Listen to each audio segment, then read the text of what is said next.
This is Join Us in France, episode 432, 432. Bonjour, I'm Annie Sargent, and Join Us in France is the podcast where we talk about France. Everyday life in France, great places to visit in France, French culture, history, gastronomy, and news related to travel to France. Today, I bring you a trip report with Claire Ramsdell about gorgeous places in the Loire Valley that you can visit without a car, using the train. Lots of people want to see these chateaux, but don't want to drive in France. Train to the rescue! This podcast is supported by donors and listeners who buy my tours and services, including my itinerary consult service and my GPS self-guided tours of Paris on the VoiceMap app. You can browse all of that at my boutique, joinusinfrance.com/boutique. For the magazine part of the podcast, after the interview, I'll briefly summarize what happened in the strike on May 7th and talk about the controversy over nutrition labels in Europe. Perhaps you've seen them, the A, B, C, D, E scores on some foods that you can buy in France. Not everybody is happy about them. I'll also touch on bringing your medications to France. Do you need to do anything special?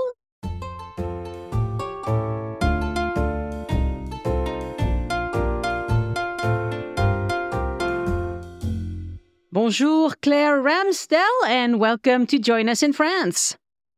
Bonjour, Annie. I'm so excited to chat with you. I've listened to the podcast a lot. Oh, wonderful to have you. Today we have a great episode about exploring the Loire Valley without a car, because this is something that comes up a lot. People are a little bit wary of renting a car in France when they haven't driven in France, or perhaps they just don't want a car. And kind of knee-jerk reaction is to say, no, you can't go to the Loire Valley without a car. But as a matter of fact, you can, and there are several chateaux that you can enjoy with the train. And of course, the other possibility is also that you take a bus. The Paris tourist office puts on bus tours to the Loire Valley chateaux. But we're not going to talk about those. That's just something that you book it with the Paris tourist office on the side of the Paris City Hall there. And that's just a very easy, I think it's $100 per person. They don't do very much. They just drive you there, drop you off, tell you come back at X time. And I think they do have a tour guide that talks to you on the way to the chateau so that you get some explanation. Anyways, that's not what we're talking about today. We're talking about doing it using the train. Now, Claire, you are the wonderful person behind the blog, The Detour Effect. And that's why you reached out to me, because you're always looking for podcasts to talk on, which makes sense. So tell us a little bit about your blog before we get started.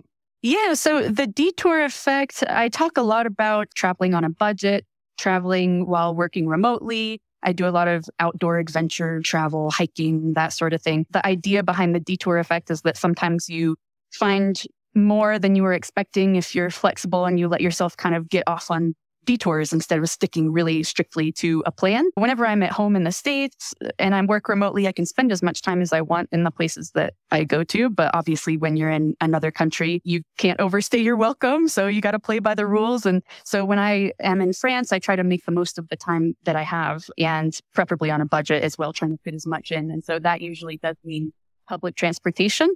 And so a big bucket list item for me was going to the chateau of the Loire Valley and trying to get there on public transportation. But like you said, when you Google that, a lot of the time, the results that come up, people say you really have to have a car. There's not ways to get to these castles otherwise. And I found that it's true for some of them, but not all of them. You can get to a lot of the castles on the train or on buses and shuttles. And actually, you have a couple episodes of the podcast about public transportation that were really helpful as well, that I listened to in the lead up to my trip. Yeah, we've talked about public transportation a fair bit here because I do believe that it's a wonderful way to get around if there are solutions. And in this case, there are several. But I'm going from memory, but I think there are 400 chateaux along the Loire and the Cher rivers. And so that's a lot of chateaux. And we're only going to mention a few that we know are accessible by train. I'm sure there are others where they are also accessible by regional bus. But we're going to do the train today. Why don't you name the chateaux for us? Sure. Yeah. Well, the four that I went to, it was Blois, Amboise, Chambord, and Clos-Lucé. And then in the midst of my trip, I also learned that you can get to Cheverny and Beauregard on public transportation as well. Right. So today we'll just talk about Blois, Chambord, Amboise, and Clos-Lucé. And of course, Clos-Lucé is very close to Chambord. So those two, I mean, they're walking distance from one another. Close to Amboise. Amboise, yes, sorry, Amboise. Yeah, Chambord is the other one, the big one on the other side. Oops. Right. All right. Really, really big. Yes, really. I think that one's the biggest one. I think it is known for that, yeah, being the biggest one in the Loire Valley. Yeah. All right. So how did you pull it off? Tell us about that. So, well, first I was just Googling all the best of lists, how to find what are the castles you can't miss. And like you said, there's hundreds. You could never visit all of them in one trip. So but to narrow it down, I was figuring out which ones you could get to the most easily on public transportation and which ones are kind of all in the same area so that it's not going to take too much time. You know, you can do it in one weekend. So ultimately, what I realized is that from Paris, you can take the TER train to Blois. And it's only about an hour and a half ride on the train. So I decided to base myself in Blois and then visit all of the castles out from there. Because if you stay in Blois, you can then take the TER to Amboise, and you can take the Rémy shuttle, navette, to Chambord and Cheverny and Beauregard. So if you station yourself there, you can pretty much reach everything and then just take the train right back to Paris on the other end. I think you could probably stay in Tours if you wanted to, because you can take the TGV to there and then take the TER kind of backtracking towards Blois. And there's a hostel there. And obviously it's a bigger town. Blois is pretty small. It's a little medieval village. Whereas obviously Tours is much bigger, might have more hotel options, more amenities. But I thought Blois was cute. That's why I picked it. I just thought it was really charming. Yeah, and it's lit up really nice at night. Like you said, it's not very big, but it's a nice place. And it does have a chateau. It's not one of the most impressive ones, but I do think you can visit it. And they do light it up at night, so that's nice. Yeah, the chateau in Blois, it has the sound and light immersive light show in the evenings, and you can buy a combo ticket where in the daytime you can do like a self-guided tour of the castle. And then at night you come back again with that combination ticket to get entry into the sound and light show. And I thought it was really cool. I've seen a few sound and light shows, like they have the Van Gogh show in a lot of different cities. It's kind of like that, but it's outside and they project patterns and images over the outer facade of the castle. And then they also sort of like a history lesson. They have a voice that is telling the history of the castle and the Loire Valley. And it was really beautiful. I thought it was impressive. Yeah. They do it from April to September and then also for a brief week or two in October, November. Now, you mentioned a shuttle. What was that called again? Because that's not one I had heard of before. Tell me about the shuttle. So the Rémy, REMI shuttle, that's the one that'll bring you from Blois to 3 castles in the area. Chambord, Cheverny, or Beauregard. It picks up at 2 different places in Blois, either just below the tourist office or at the train station, the same one that you would have gotten off at from Paris. And it's €3 to get from Blois to Chambord on that shuttle, and then €3 to come back. So it's 6 round trip. It runs pretty much every single day in the summertime, but if you go in the spring or the fall, like April, May, or October, November, it only runs on certain days. So you should definitely check the schedule, make sure the time frame that you're going to be there lines up. And it only runs certain times of the day, obviously, as well. So you kind of got to check those things and make sure you don't miss the shuttle ride. But that's, I think, the easiest way to get from Blois to Chambord, besides, I think the only other way, you'd really have to get like a taxi, like an expensive taxi or something. Yeah. And so this is a shuttle that drops you off in sometime mid-morning and picks you up again later in the afternoon or something like that? It has 2 pickup times in Blois in the morning, and then the return times are around like 3 or 4 in the afternoon. And when it is coming back, when I wrote it, the way it worked was you went directly from Blois to Chambord, and then when you're returning from Chambord, it does 2 stops. It stops at Beauregard and Cheverny on the way back. So you could conceivably do like a hop on, hop off and maybe see all of them, but you'd really have to check the timing because it does only have limited return times each day. So it might be hard to fit all 3 into one day. Very good. And how did you figure these ones out? Did you just go to the tourist office and talk to them? Yeah. How did I know about the shuttle? I think I did ask the people at the tourist office, and actually it would have been smart of me to ask a few more questions when I went there, because it turns out they have a thing called the Castle Pass, which if you buy it, it gives you entry into all 4 of the castles that we're talking about. Or you could do different combinations. You could do just 3, or you could add Cheverny or Chaumont. What I did, each time I went to a castle, I just paid the regular entrance ticket to get in. But if I had bought one of these Castle Pass things, would have saved me a little bit of money. You can also, I found out too, that the Rémy shuttle, they have a 3-in-1 package where you get the train ticket from Paris, and you get the shuttle ride to the castle, and you get entrance into a castle, all in one ticket. But I guess the drawback with that is you only pick one castle. You have to decide if you want it to be Chambord or one of the others. Whereas if you get the Castle Pass, which doesn't include any train rides, it only includes entrance into castles, you can bundle multiple castles into that. So I guess it depends on how many of them you want to see and how much money you're trying to save. You decide if you want to do the 3-in-1 or the Castle Pass. Yeah, and I like that you spent a night or 2 in Blois, because if you don't, you end up spending... I mean, how long is it between Gare d'Austerlitz and Blois, for example? That ride is an hour and a half. Yeah. So once you're in Blois, I think you definitely could not do all 4 of these in one day. So it is good to stay a couple nights. I think I went to the Blois Chateau the first day and the Sound and Light Show that evening. And then the second day, I rode, it's only a 20-minute train ride, again, on the TER to get from the Blois train station to the Amboise train station. Once you're in Amboise, you can do both the Amboise Castle and the Clos-Lucé Castle, which, like you said, they're right next to each other. So it's really easy to do both on that same day. Mm-hmm. Then I rode back to Blois, stayed there another night. The third day, I went to Chambord. I could have probably fit another castle into the first day instead of just doing Blois, but I had missed. There's only one train from Paris in the morning that's direct. It's at like 7:30 a.m. And I missed it. I was standing right in front of it when it took off.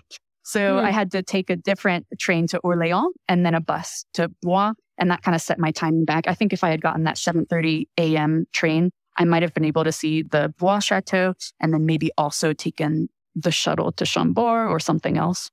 Yeah, that's a bit early though. Oh, yeah. Yeah, it is. It's nice to have some time and take a breath. Yes, definitely. So you seem, I mean, obviously you're very adept at finding your way around buses and trains and things like that. But okay, so you missed the train. What did you do next? Because people wonder about these things. Like, well, what do I do now? Yeah. Well, I had downloaded a few apps before my trip, which thank God, because that definitely ended up helping. I had the Trainline app, the Bus Radar app, the SNCF app, and BlaBlaCar as well. And I think I learned about all of those from one of your episodes. The Bus Radar and Trainline apps, you can compare different buses all throughout Europe. The SNCF one is just France, the national state-owned company. Yep. And then BlaBlaCar is for ride shares. And also they have BlaBlaBus too.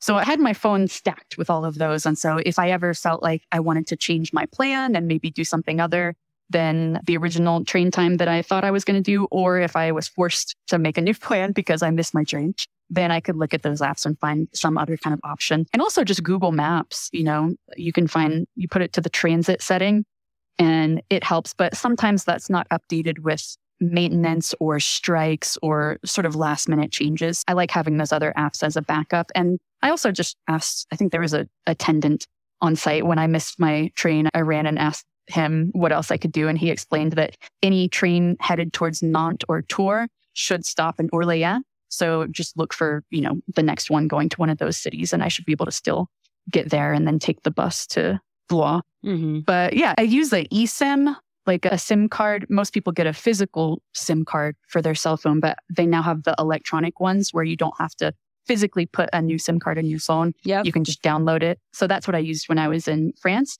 And it worked really well. I had data all the time and I was able to Google and use all those apps even if I didn't have Wi-Fi. One more question about the nitty-gritty. So this is a TER train. Did you have a paper ticket and did you have to punch a hole in it? Yes, I had to I used the machine, that's at the train station to Yeah. buy the ticket. They do also have people at the ticket office that you could get it from, but I bought it from the little machine, and then you have to validate your ticket before you get on, or composter, Yeah. which I actually found kind of confusing because I didn't know which way to put it in. And I kept having to ask people to help me. I was putting the ticket in the validator and it wouldn't work. And I kept having to ask people to help me with that. But yeah, if you don't validate it before you get on, you could get fined if the ticket agent on the train asks to see your ticket and it's not validated. Yeah, because that ticket could be used for a number of days. And so you could reuse the Right. same ticket endlessly, really.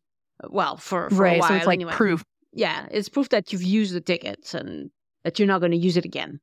All right. Very good. I'm not sure where we left off on our conversation. Well, yeah, I was kind of going to go the same direction you were going about which ones were my favorites and the details about why these four castles were interesting. Like you said, Chambord was the largest castle. That one, it's probably what you think about or what you picture in your mind whenever you think of a castle from this era, from the 1400s, 1500s, because of all the turret and the spires and everything. But it's a little bit overwhelming. It's very crowded. I think it's the most popular of all the castles in the valley. And I found it just overwhelming. But it kind of makes sense when you look at the history of, what it was used for. Francois I, he designed it to be a hunting lodge. He didn't really live there full time. They would travel there. And so it actually was not furnished. It didn't have paintings or anything like that until they came on a hunting trip and they brought all of that with them. And I think he only maybe spent like 7 weeks there in total. So it was not used that much. It took a long time, decades to build, and then it didn't really get used. It sat abandoned for about 80, 90 years after he died. And then it changed hands, and then it was abandoned again, and then changed hands. I sort of got the feeling while I was there that it was sort of sterile and maybe not lived in and sort of far from things. So that it was a really interesting vibe in comparison to the smaller ones like Amboise and Clos-Lucé. Yeah. And Blois I liked them better, I think, because they were a little cozier. They definitely seemed like they had been lived in and that different kings and queens over the centuries lived there. Blois and Amboise are both extremely old. They had things built on that site back in the 6th to 9th centuries, and then lots of reconstruction. And then the castles as we know them today were more constructed, between the, I want to say 13th to 17th centuries, constant reconstruction all the time. But I think my favorite was probably Amboise. And that's where Leonardo da Vinci is buried, in the chapel on site. Yeah. And he lived at Clos-Lucé, the one that's just walking distance away. Clos-Lucé is really more of a mansion than what you think of as a quintessential castle type of architecture. So that's another reason that I liked Blois and Amboise the most, is that they're still castles. They're a little smaller than Chambord, lots of history. But Clos-Lucé was pretty cool to visit just for the Leonardo da Vinci connection. He lived there for the last 3 years of his life. The park outside of Clos-Lucé is interesting. When I went, they had big machines that were reproductions of machines that Leonardo da Vinci had drawn anyway. We're not sure if he ever built them himself or if they ever worked, really, but he had drawn a lot of things. And Amboise next door is definitely the most historical of all of these chateaux because so much happened there. There are a lot of chateaux all over France, as a matter of fact, that get called Chateau Royal de blah, blah, blah. And they were royal chateaux, but the king and his family hardly ever went. There were chateaux in the south of France that were Chateau Royal de whatever. For instance, there's one in, what's the name of that beach? It's not coming back. Anyway, I think the king only went once in all the years and all the kings.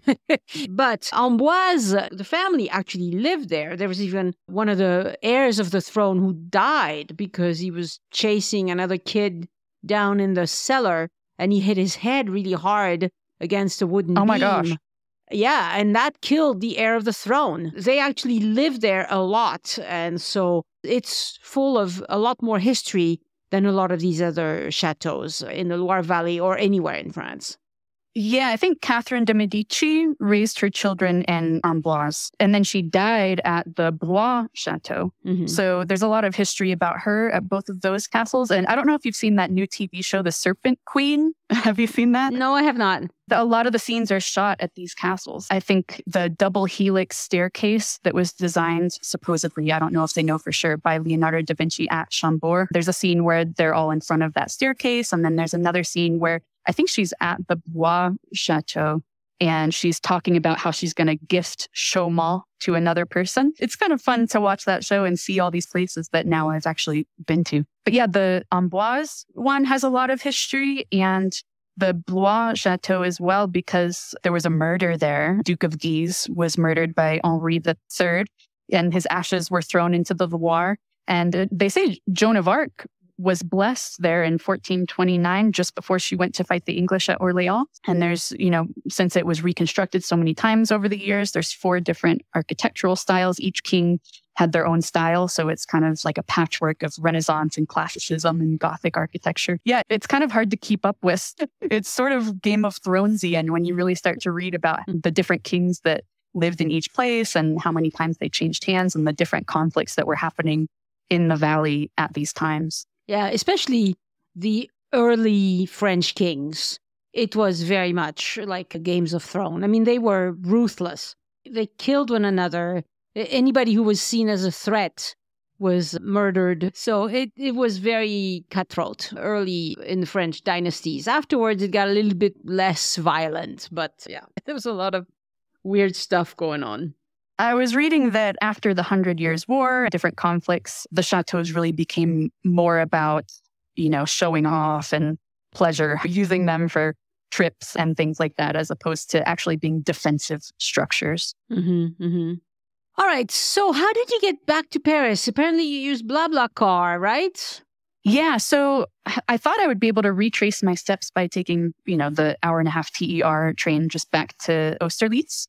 But there was maintenance going on, so I had to scramble and figure out some other way to get back. They told me that I wouldn't be able to take that same train again for a few days, and I really had to get back. I didn't have a few days, so I ended up taking the TER to Orléans and then BlaBlaBus from there to Paris. So I was able to kind of last minute use those apps on my phone to piece that together.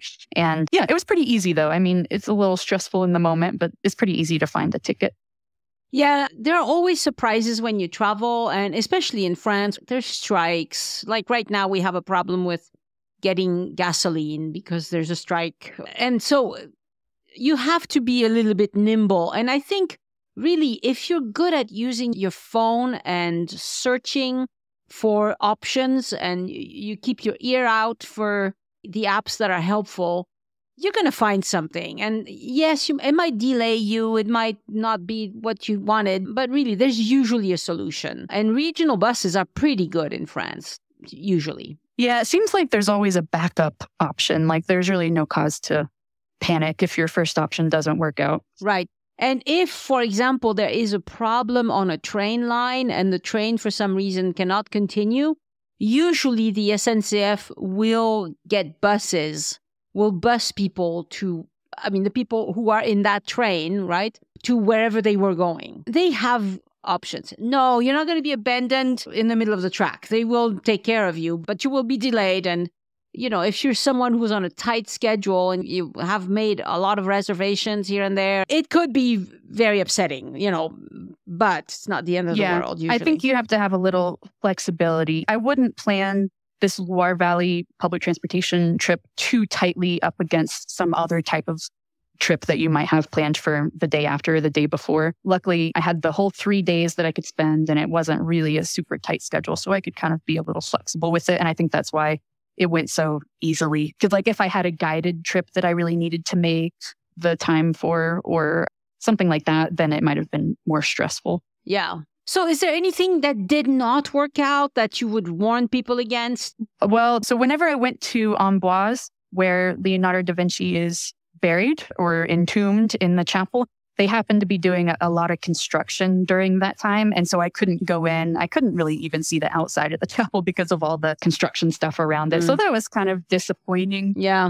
That's a big a big reason why you want to visit there, but it's not really something you can plan around. I think they've announced that it's on and off construction happening throughout the year. And I don't think they have set dates that they're telling people that that's going on. So, just take it with a grain of salt. Hopefully that'll be done maybe going into 2023. And I hope it'll be finished. The Chambord Castle also has a lot of construction going on at the upper ramparts right now. Not sure when that'll be finished. So if you're trying to get good pictures of the exterior of the castle, it's going to look a little wonky. It's not the best time for photography, but it doesn't affect your ability to go inside and go up to the roof and wander around and look at the view and all of that. It's not a huge reason to not go. It's just, if you're a photographer, maybe that could be a bit disappointing. Well, and since you have a blog, you want good photos, right? And so I'm like, when I show up somewhere, I'm like, oh, crap, I can't. The other thing that happens is when they're shooting a movie, they have movie equipment everywhere. Like, you can't get a good picture of movie equipment. Yeah. And you're so right about with my website and social media and everything. I really want to get the best pictures possible. But yeah, you just got to get creative. You need good photos. But I think sometimes that's hard anyway. If it's crowded with lots of people, it can be kind of hard to get photos without anybody in them. So that might be a reason to focus on some of the less populated ones. I did learn the Chaumont Castle. I think that one's maybe not as busy because it's a little harder to get to. I didn't realize that I could go there on public transportation, but I did find out that if you ride the TER one stop further than the Blois train station to, I think it's called Anzin-Chaumont, if you get off there instead, there's a shuttle. It's not the Remy shuttle. It's called Azalus, Azalys. That'll take you to the Chaumont Chateau. And that one's known for the International Garden Festival. And they have at night the gardens lit up for a walk. And I think they're supposed to have a nice restaurant. The more research I do, the more places that I figure out I could have gone. And so maybe that's in the category of things that didn't work out that could have been nice to do. But again, you only have so much time. And also I started to get a bit of castle fatigue. I think just doing 4 was good because it's a lot of walking. I don't know if you've ever heard about, is it called museum fatigue, where for some reason people get very tired in museums, even though you're not walking that much, but you're just ambling around. And I kind of felt that way visiting the castles. So I think just doing a handful is enough, and it would be hard to enjoy any more than that. Yeah, when I plan itineraries with people, I tell them not to do more than 2. And ideally, if it's a major one, like if you're going to Amboise or Chambord or a big one like that, just do that one and then spend the rest of the time in one of the gardens, because they all have lovely gardens. And if you don't have to rush around so much, it's a lot more enjoyable if you spend a few days. Like you could be in Paris, decide, I'm going to go spend 3 nights in Blois, and I'm going to explore around there on public transportation. And I think that would be immensely enjoyable. Yeah, and you can also explore the towns. The towns themselves are really quaint and charming and cool and have good restaurants and churches and things like that. So yeah, if you budget a little extra time. Yeah, and just like all French towns, they have an open air market at some point in the week. They probably have, what do you call those? It's like an open air market. They probably have a lot of these things. Now, these are for the bigger towns. It's not going to be in the middle of nowhere. But there's lots to enjoy in those towns. And also, one of the decisions you need to make is do you want to have a place that when you get back to it at night, there are restaurant options and perhaps a little bit of nightlife. I mean, it's the Loire Valley, it's not going to be hot, but you might have a bar that stays open late, or perhaps some live music or something, or a concert or something. And this is also really, really, it depends on what time of the year you go. In July, August, and during school vacations, French kids' school vacations, a lot more is happening because they know they're going to have visitors. If you go in February, do check ahead of time what the opening hours are, if it's going to open at all, if the transportation you were planning on is going to be open, because these are not it's not Paris. That's why sometimes it just makes sense to go to Paris and enjoy a few days in Paris, because everything's open. It's year round in Paris. It's big enough. There's enough visitors. But in the Southwest where I live, or even in Provence and what have you, there are a lot of attractions that they close as soon as the school kids finish their vacation in November. So that's going to be first or second week of November, depending on the year. They close till April, a lot of these places. You have restaurants that close that long. You have hotels that close that long. So in those months, you might want to be in a big city because there are things to do in the big city that you're not going to find in smaller places. Right. And the shuttle, it does run from April 9th to November 6th. So yeah, exactly. In the winter time, yeah, you called it with those exact months. In the winter time, I'm not sure what the option would be. Possibly, maybe they have a winter schedule, but I didn't see it. I was surprised because you hear so much about the Loire Valley and the chateau and how beautiful it is that I was surprised when I was there to see that it was very low key, very sort of relaxed attitude and very small towns, like you're saying. Yeah. And I obviously enjoyed that. That was like seeing a different pace than what I saw in the cities and a whole different perspective on France. But yeah, it was surprising because I'm sure, a few hundred years ago, it was very bustling. Wasn't the capital used to be Tours. So that's why all the chateaux were in the Loire Valley closer to there. And then they moved. Yes. At one point, the capital has moved, yeah. Yeah. So I'm sure it would have been different then. But yeah, now it was very sort of quiet, actually, except at Chambord. Where did you stay when you were doing this? And can you recommend it? I stayed at a hotel called Le Pavillon, which was on the other side of the Loire River from where the chateau is. But it's not that far of a walk. You walk over the bridge to get there and it's right on the river. I actually really liked it. I think if you look online, it's not like a luxury hotel. It's not rated super highly, but it was perfect for what I needed because it was affordable and it was right on the river and walking distance from everything. The room was a good size. I thought it was great. And the people were nice to me, even though I was butchering the French language. The people at the hotel and at the breakfast were very kind. So yeah, I liked it.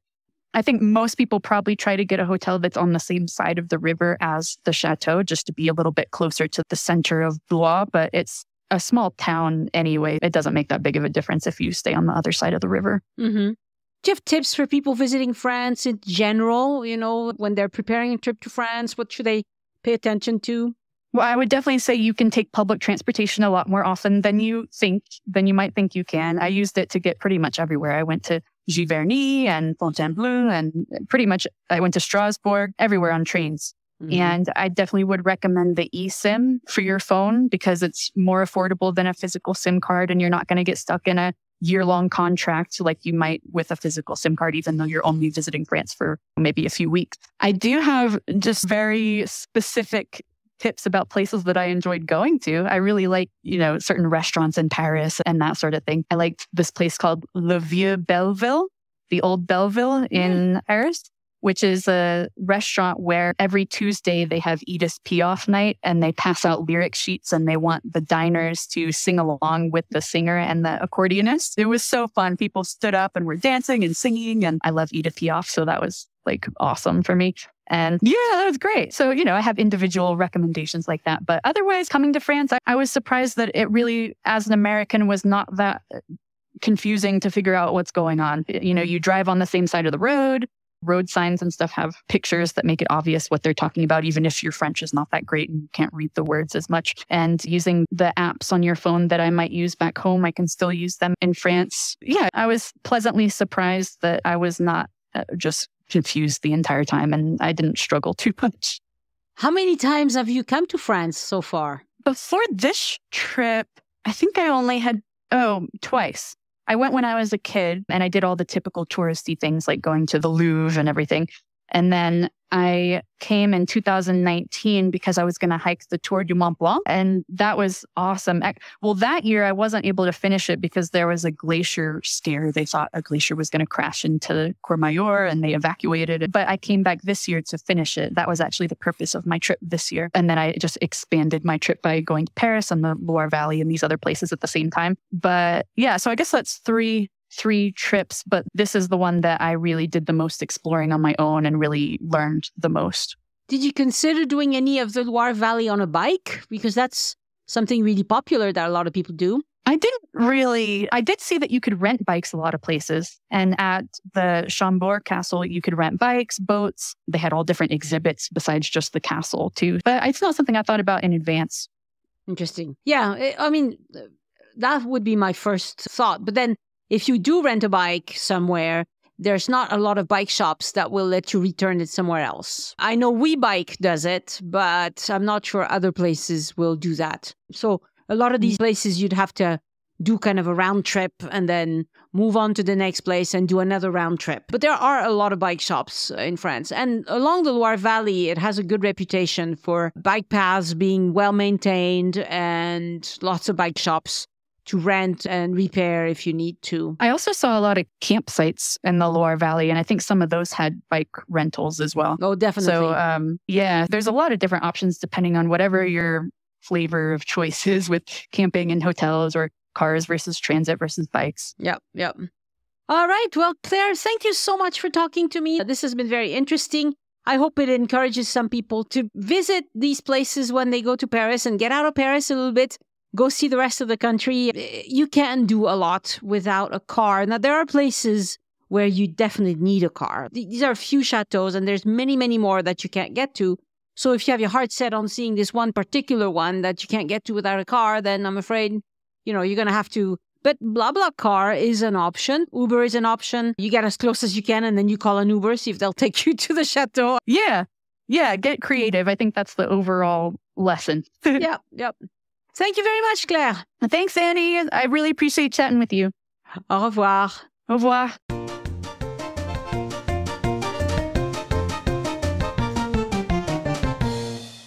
Again, I want to thank my patrons for supporting the show and giving back. Patrons get several exclusive rewards for doing that. You can see them at patreon.com/join us. Patreon, join us, no spaces or dashes.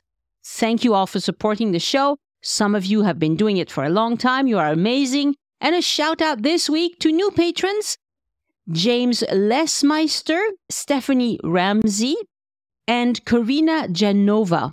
Thank you so much for becoming patrons and making this podcast possible. Patrons, all patrons, I would like you to install the Patreon app on your phone. It'll help you enjoy your rewards while on the go, including audio and video rewards. I published 3 Patreon rewards this week. One was a short article that I wrote and read slowly for folks who want to improve their French comprehension. Another language one where I read the names of all the metro stations on line 1 of the Paris Metro. And I have to credit Patricia Perry for giving me the idea to do that, because proper names can be trouble, right? I read out the names of new patrons each week, and I'm sure I butcher some of them. I try not to, and I hope you give me credit for at least trying not to butcher them. Well, you can now try not to butcher the names of metro stations on line 1 as well. And I'll continue doing that with all the names of the metro stations, names of villages, names of places, because I think people really have a hard time pronouncing French names. And I also published my favorite photos of France so far this year for patrons. So there you go.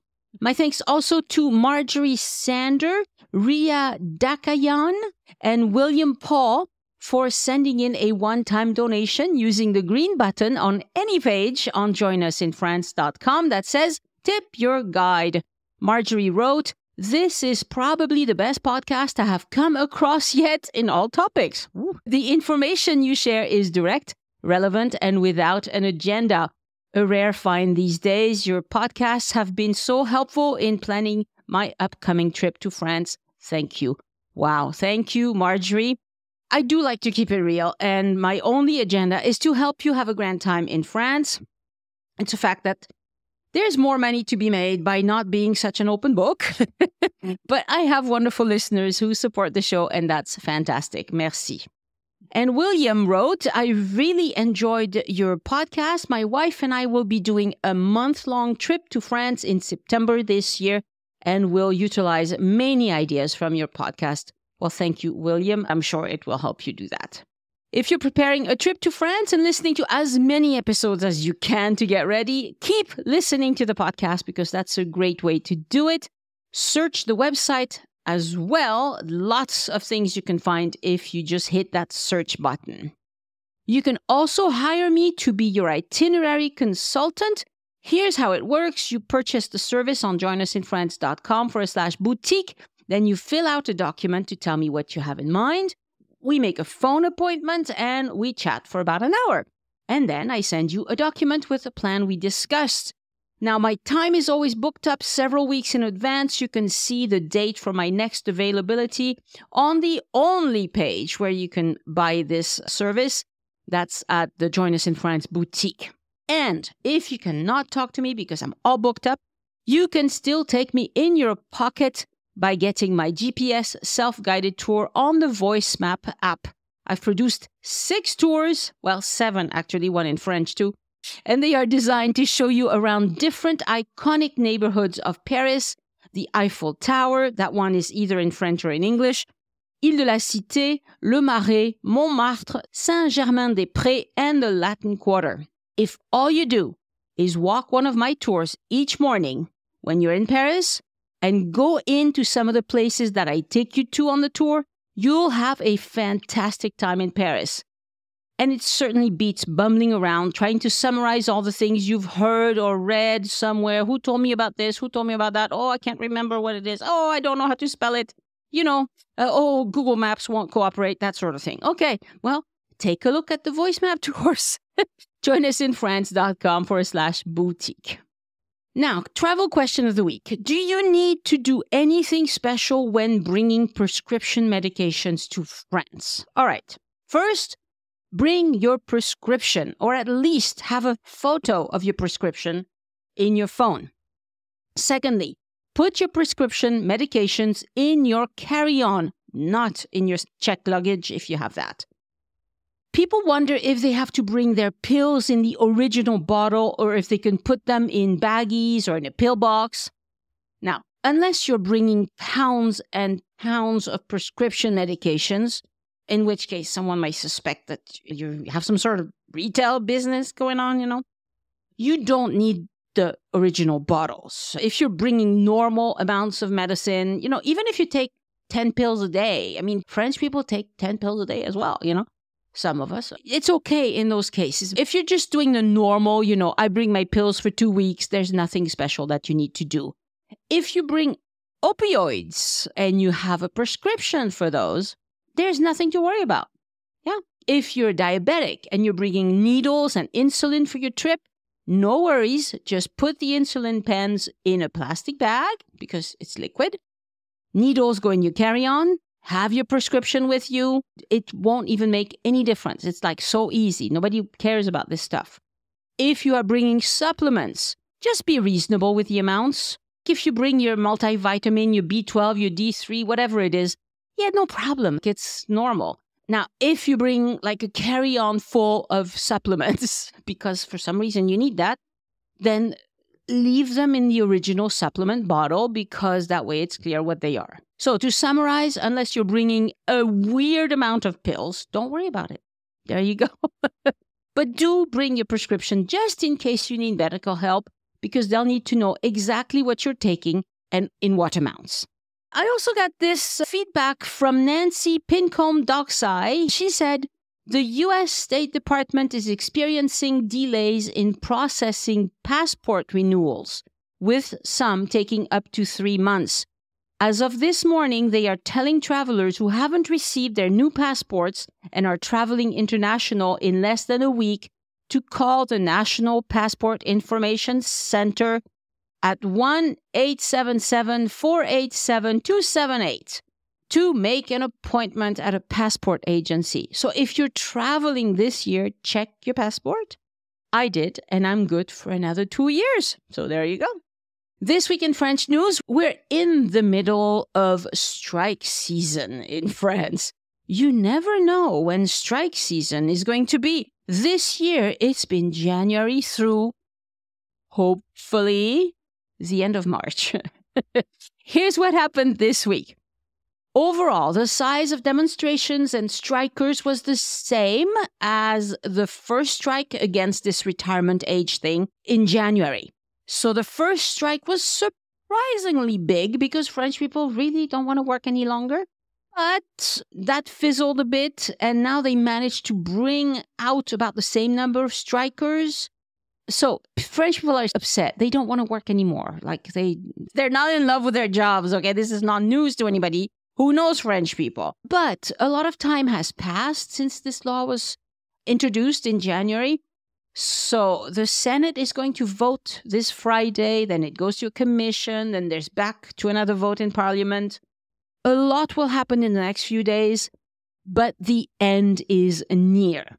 It's not over till the fat lady sings. Or in French, la messe est dite, meaning mass has been said. The issue is dead and buried. Okay, so that's the image. It's funny. In English, it's the fat lady that sings. In French, it's the mass has been said. So will they continue to announce strikes? Yes, of course they will. Why wouldn't they? Yes, we will continue to have strikes in France. Such is life. But there will be a few compromises. Both governments and unions will claim victory, of course, but the law is going to pass one way or the other because time is running out and we don't have a choice. It's either we work longer or we get smaller pensions. Which is it gonna be? So here's my advice to you. Number 1, do not hyperventilate every time someone announces a strike. Announcements mean nothing. Nothing at all. Here's why. No matter what they announced, nobody knows how big a strike is going to be until the night before the strike happens. So don't ask me what's going to happen with strikes, a month from now. I don't know for sure. But I can read the tea leaves. And the predictions I've gave you a couple of weeks ago about this week were 100% correct. But I cannot offer guarantees, and neither can anybody else. Workers announce whether they're going to strike or not the night before a strike. Hear me out. The night before a strike. They don't have to tell us any sooner. So even if they announce that in 3 weeks they're going to strike again, it means nothing. We'll know the night before who's going to actually show up and strike. Because if they strike, they don't get paid. Yeah? So that's how it works. But we do know who strikes often. It's SNCF, so that's the trains, and RATP, that's the Paris Metro and buses. That's it. They are the ones who strike 90% of the time. Less common, we have teachers, but that changes nothing for visitors, and it's not that common anyway. Air traffic controllers and airline staff, but that's not on international flights usually, so it only affects people who take domestic flights within France. Trash collectors strike once in a while. We don't like it, but you can still have a vacation even if there's, trash piling up outside of the restaurant. We don't like it, but yeah. Refineries can strike, but last time this happened, the government was caught with their pants down. They didn't do what they needed to fast enough. So next time it happens, they'll force these people back to work sooner. And occasionally you have taxi drivers and truck drivers that strike, but it's not so common. So what can you do about it? On strike day, stay put. Walk where you need to go. Don't plan on visiting national museums or city parks. I know it's not ideal, but it's manageable. Restaurants and hotels never strike. Voice map tours never strike. Churches don't close. Streets don't close unless there's a demonstration going through. Folks who were in Paris on March 7th reported that it was a normal day, so long as they didn't try to use public transportation. And I feel sorry for the people who need to commute to work and back and forth and all that. But for visitors, there's a lot of other things you can do than take the metro, okay? Walk and enjoy your day and don't worry about it so much because it is a fact that it will happen again and again and again. This is France. We strike. Sorry. Let's talk about nutritional labels because it's pretty funny. You might have noticed that some products in grocery stores in France display an A, B, C, D rating, right? It's called Nutri-Score. Nutri-Score.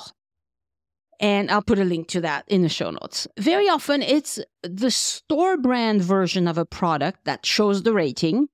And a similar product made by Danone or Président or Bonduelle isn't going to show it. So let me give you a few examples. Let's say I want to buy flavored yogurt. The no-brand version of the yogurt will have a B rating on it. And right next to it, usually, they sell the flavored yogurt by Danone or by Yoplait or something. And it won't have a rating on it because Yoplait has not decided to put those on. Perhaps they don't have to yet. Consumers can assume that if flavored yogurt is a B, in general, it's a B, right? If you go to the cookie aisle, most cookies are either a D or an E.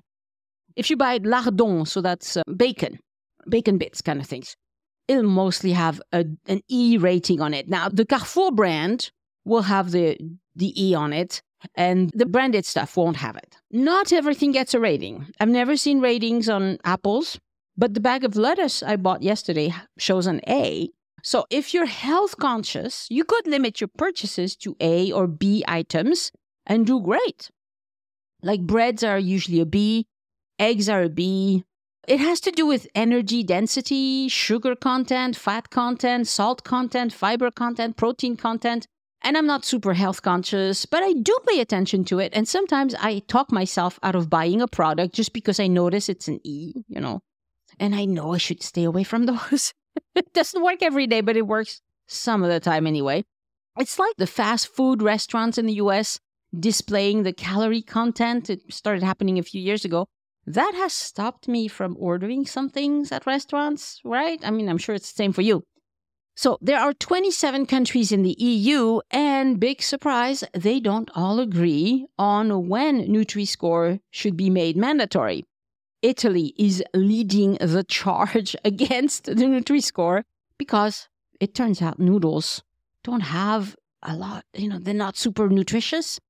But if they applied an E on every bottle of French wine, which is about as nutritious as it is, right? We'd have a revolution over here as well. Polish people, they don't want an E on their sausages. It makes sense, right? It's trivial, but these things really matter to people.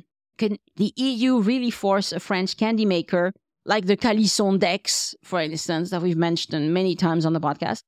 Well, they would probably have to stick a D or an E on their product. I've never seen a rating for foie gras, but I'm pretty sure it's going to be a D or an E, So what will happen to our culinary traditions if we do this?